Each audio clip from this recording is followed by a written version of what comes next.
Telegram says it has about 30 engineers. Security experts say that's a red flag. And that headline doesn't seem fully accurate, but we'll get there. So basically, Telegram's founder did an interview with Tucker Carlson, and there's a clip that's now going viral where he tells Tucker Carlson that Telegram only has about 30 employees. He's kind of bragging about that, about how they're supposed to be like super efficient and whatnot. But security experts seem a little put off by that. Like, for example, Matthew Green, who is a well-known cryptographer at Johns Hopkins University, told TechCrunch, quote, without end-to-end encryption, huge numbers of vulnerable targets and servers located in the UAE seems like that would be a security nightmare. For the record, Telegram argues that they do not have any data centers in the UAE, kind of irrelevant in my opinion.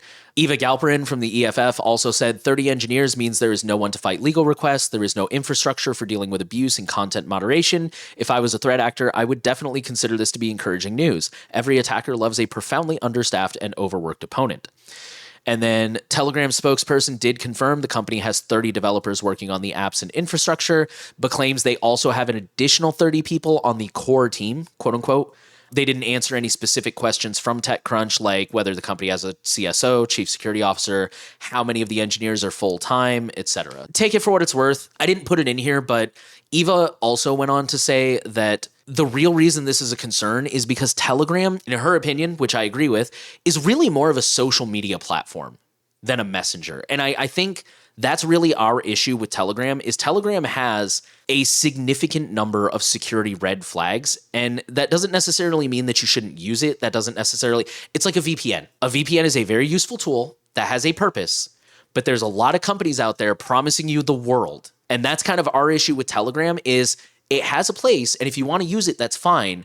But there's people out here who seem to think that it's going to make you like hacker-proof activist in a repressive country, and it's like, that's really a lot more nuanced than that. I guess the kind of the context of this, because before the call, I even asked if this was a story worth covering. My initial thought is Signal's not very large either. You know, I looked here on Wikipedia. The staff for Signal as of 2020 was 36. I'm sure they have more people since then, but Signal doesn't have many more people at the end of the day.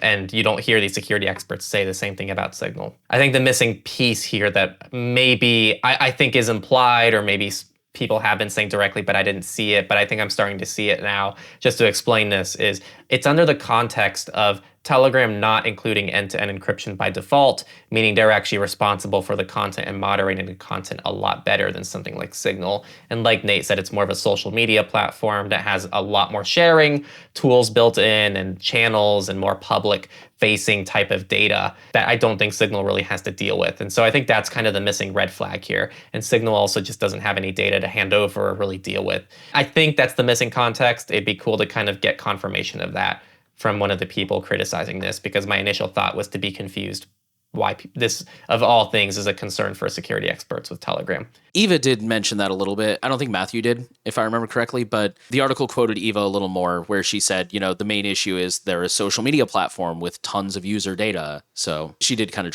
address that a little bit. Cool.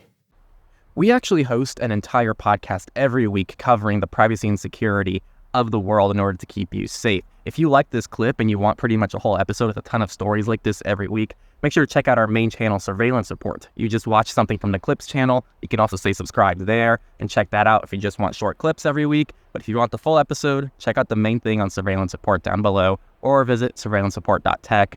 See you next time.